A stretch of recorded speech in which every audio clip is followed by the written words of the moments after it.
Hello students, मैं संजय कुमार झा स्वागत करता हूं आपको अपने फेवरेट चैनल एडू फ्यूचर पे। आज का जो टॉपिक मैं आपके लिए लेकर आया हूं वो है क्लास 9 का फिजिक्स, और उसका मैं टॉपिक बताने जा रहा हूं आपको। ग्रेविटेशन से रिलेटेड वो टॉपिक होगा, that is acceleration due to gravity.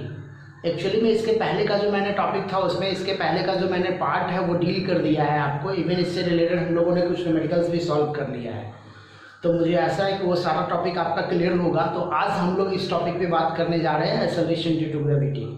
काफ़ी इंपॉर्टेंट टॉपिक बनता है ये आपके लिए। एक्चुअली में एक्सेलरेशन हम लोग इसके पहले मोशन में पढ़ चुके हैं। क्या है भाई? Rate of change of velocity. मतलब जब कोई ऑब्जेक्ट मूव करता है, जब उसमें मोशन होता है ना, उसकी वजह से एक्सेलरेशन डेवलप होता है। मतलब उसके वेलोसिटी में अगर कोई चेंजेज आता है अकॉर्डिंग टू टाइम, तो हम लोग कहते हैं एक्सेलरेशन।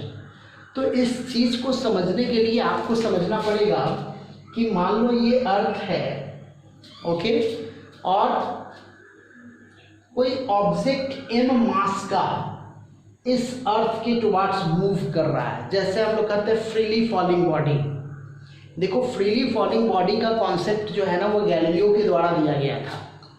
गैलीलियो ने क्या बताया कि उन्होंने लेनिन टावर जो है ना, पिसा का जो लेनिन टावर है, उस लेनिन टावर से, इस टाइप का टावर है ना, थोड़ा सा झुका हुआ है वो टावर है ना, तो इस टावर से उन्होंने 2 डिफरेंट मास का स्टोन गिराया। तो पाया क्या कि both of the stones touch the ground at about same period. दोनों स्टोन जो है वो सेम ही पीरियड में क्या कर रहा है, टच कर रहा है ग्राउंड से। ऐसा उन्होंने अनुमान लगाया। इवन उन्होंने बताया भी, जैसे कुछ लोगों ने पूछा कि भाई ठीक है, तो अगर मैं स्टोन और पेपर को ऊपर से गिराऊं तो क्या होता है, तो उन्होंने बताया क्या कि एक्चुअली में पेपर जो होता है ना उसकी डेंसिटी कम है, तो एयर का जो रेसिस्टेंस है, जो अगल बगल एयर है ना, उसका रेसिस्टेंस उसके ऊपर बहुत ज़्यादा है ना। तो रेसिस्टेंस की वजह से पेपर जो होता है वो कुछ देर बाद गिरता है, जबकि स्टोन जो होता है वो छोटा चीज़ है, डेंसिटी हाई है, तो उसके ऊपर एयर का रेसिस्टेंस कम है ना। छोटा ऑब्जेक्ट है ना, एयर का रेसिस्टेंस कम है, तो एयर का रेसिस्टेंस कम है, तो ऐसी वजह से क्या हो रहा है कि ऑब्जेक्ट जो है वो तेजी से गिर रहा है। लेकिन इसका मतलब ये नहीं कि अर्थ पेपर को या स्टोन को अलग अलग फोर्स से खींच रही है। गैलीलियो का ये कॉन्सेप्ट था कि दोनों को एक ही फोर्स से खींचती है वो, है ना। तो अगर हम एयर के रेसिस्टेंस को इग्नोर कर दें, एयर के रेसिस्टेंस को अगर मैं इग्नोर कर दूं, तो क्या होगा, both of the object either paper, feather और any object which falling from the particular height, अगर कोई खास हाइट से वो गिरता है ना, तो वो सेम ही समय में टच करेगा ग्राउंड को। ऐसा उनका कॉन्सेप्ट था। इस कॉन्सेप्ट को प्रॉपर एक्सप्लेनेशन न्यूटन ने दिया था। लेकिन उसके पहले एक और साइंटिस्ट का नाम आता है, दैट इज रॉबर्ट बोयल, है ना। रॉबर्ट बोयल जो थे ना, उन्होंने क्या किया कि एक लंबा सा शीशे का ट्यूब ले लिया उन्होंने, ओके, और इसके अंदर वैक्यूम क्रिएट कर दिया। तो वैक्यूम क्रिएट किया और उसके बाद क्या किया, यहाँ पे एक स्टोन रख दिया और यहाँ पे एक फीदर रख दिया। यहाँ पे क्या रख दिया, फीदर रख दिया। एक रखा स्टोन और एक क्या रखा, फीदर, ओके। और यहाँ से क्या कर दिया, इसको वैक्यूम क्रिएट कर दिया, मतलब एयर को हटा दिया यहाँ से, रिमूव एयर, मतलब वैक्यूमाइज कर दिया इसको। और जब उन्होंने इसको पलटा, मतलब पलटा जब उन्होंने, तो क्या पाया कि now both of the stone and feather touch this part of the glass tube at same time. एक ही समय में दोनों ने क्या किया, उस ग्लास ट्यूब, मतलब इस पॉइंट को टच किया। इससे क्या पता चला, इससे गैलीलियो का जो कॉन्सेप्ट था ना, उस कॉन्सेप्ट को कहीं ना कहीं और स्ट्रांग ये मिला, है ना, और ज़्यादा स्ट्रांग, इस कॉन्सेप्ट का स्ट्रांगनेस बढ़ गया कि हाँ ये सही है कि अगर एयर के रेसिस्टेंस को मैं हटा दूँ यहाँ से, तो क्या होगा, कोई भी ऑब्जेक्ट के ऊपर अर्थ का जो फोर्स होता है ना वो सेम ही होता है ना। और जब कोई भी ऑब्जेक्ट अर्थ के टुवार्ड्स मूव कर रही है, तो हम लोग उसको क्या बोलते हैं, फ्रीली फॉलिंग बॉडी। उसके लिए हम लोग क्या टर्म यूज करते हैं, फ्रीली फॉलिंग बॉडी। तो यहाँ पे वो कॉन्सेप्ट बड़ा इंपॉर्टेंट है। ओके, चलिए अब हम लोग बात कर रहे हैं एक्सेलरेशन ड्यू टू ग्रेविटी का। मतलब कि अगर कोई ऑब्जेक्ट अर्थ के टुवार्ड्स मूव कर रही है, अगर कोई ऑब्जेक्ट अर्थ के टुवार्ड्स मूव कर रहा है तो उस ऑब्जेक्ट पे अर्थ के द्वारा जो एक्सेलरेशन लगाया जाएगा ना, that is called acceleration due to gravity. Okay, मतलब क्या, एक्सेलरेशन ड्यू टू ग्रेविटी क्या चीज हो गया भाई? The acceleration produced on that object which moves freely towards earth. The acceleration produced in that object which moves freely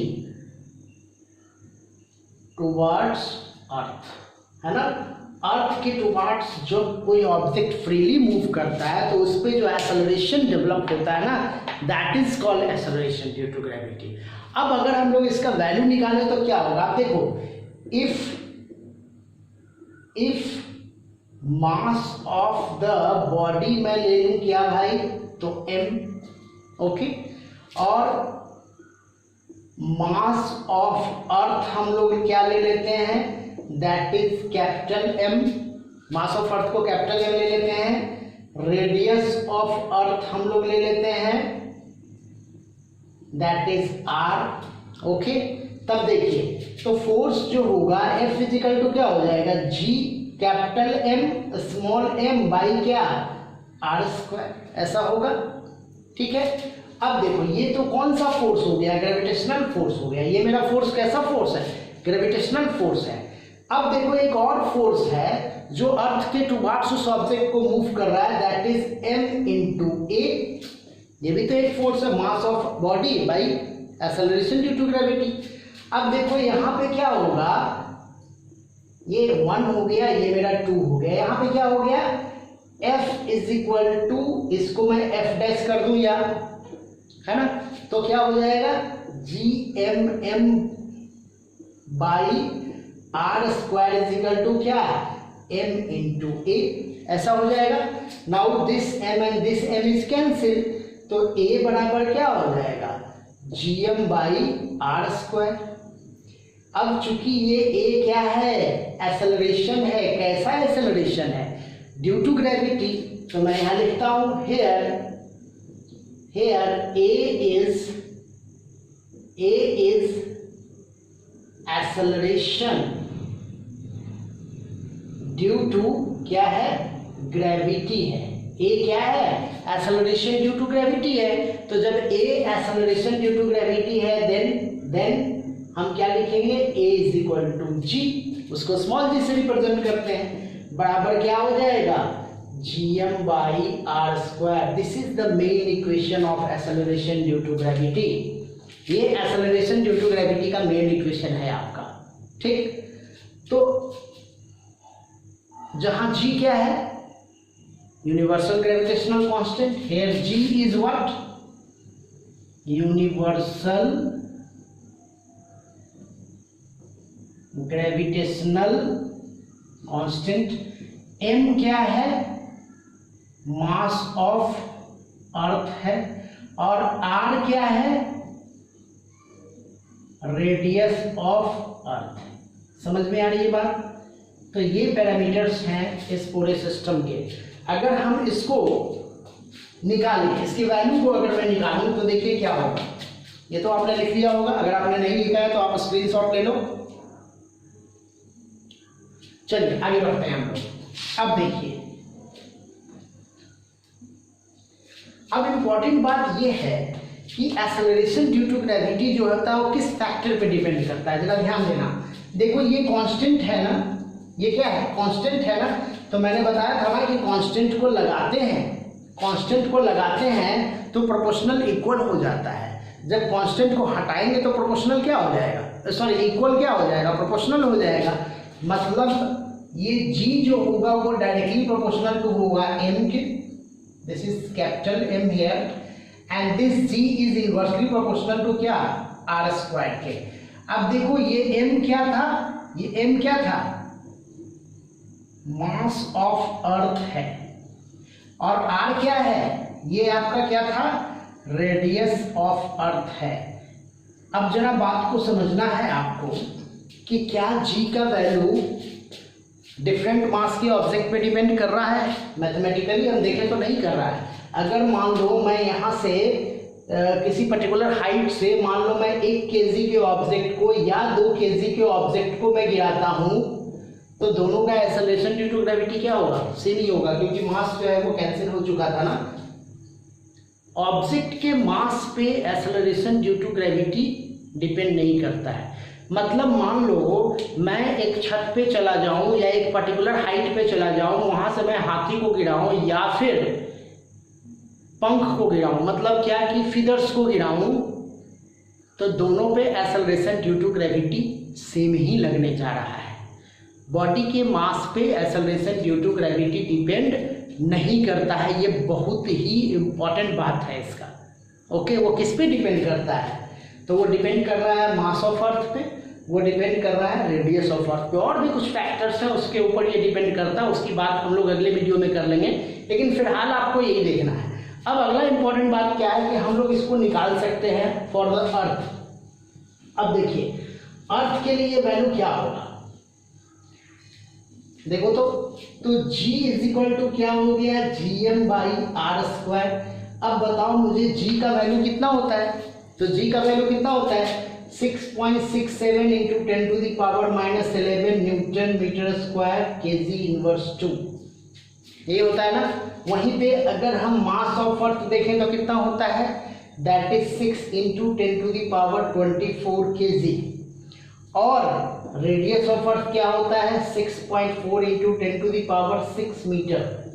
clear है, ये data आपको याद रहना चाहिए। मैंने बताया भी था कि आपको ये डाटा काफ़ी इंपॉर्टेंट है, याद रखना चाहिए। अब इसके वैल्यू को हम इसमें पुट करेंगे तो देखिए तो क्या हो जाएगा, g is equal to 6.67 into 10 to the power -11 into 6 into 10 to the power 24 by 6.4 into 10 to the power 6 का होल स्क्वायर।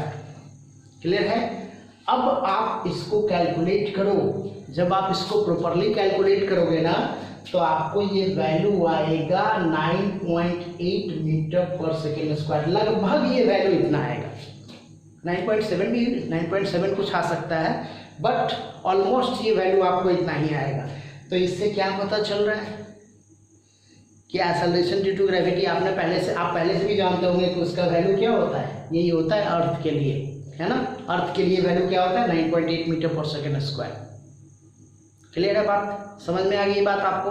तो इस तरह से हम लोगों ने समझा क्या एक्सेलरेशन ड्यू टू ग्रेविटी क्या होता है, और इसको इक्वेशन को हम लोगों ने जान लिया, उसका बेसिक कॉन्सेप्ट हमने समझ लिया कि ये स्टार्ट तो गैलीलियो के द्वारा ही किया गया था, बाद में रॉबर्ट बॉयल के द्वारा एक लंबे से ट्यूब के अंदर वैक्यूमाइजेशन करके अलग अलग ऑब्जेक्ट को रख करके उसको जब रिवर्स किया गया, जैसे मान लो ये लंबा सा ट्यूब है, मैंने यहाँ पे रख दिया कोई चीज़, इसको इवैक्यूमाइज कर दिया, और उसको जब पलटेंगे तो क्या होगा, दोनों गिरेगा ना। तो दोनों जब गिरेगा तो एक ही साथ गिरा दोनों। इससे क्या पता चला कि इसका मतलब क्या है, सेमी फोर्स पे सेमी एक्सेलरेशन डेवलप होता है किसी भी टाइप के ऑब्जेक्ट में जो एक पर्टिकुलर हाइट से दूसरे हाइट के अंदर गिरता है, फॉलोअप करता है under the influence of acceleration due to gravity.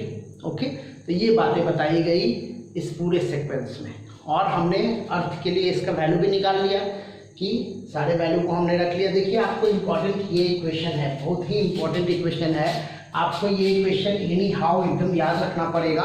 याद रखने की ज़रूरत है आपको, केवल कैसे आया है ये भी आपको पता है तो कोई बड़ा मैटर नहीं है, आप आसानी से याद रखते हो इसको। ओके, तो इस तरह से ये टॉपिक आपका मैंने क्लियर कर दिया है। इसके बाद का जो हमारा टॉपिक होगा वो होगा क्या, on what factor acceleration due to gravity depend, क्योंकि हाइट पे डिपेंड करता है, डेंसिटी ऑफ अर्थ पे डिपेंड करता है, अर्थ के रोटेशन पे डिपेंड करता है, तो हम लोग इस सारे फैक्टर को क्लियर कर लेंगे। ओके, तो बहुत बहुत धन्यवाद आप लोगों का इस चैनल पे बने रहने के लिए। Thank you.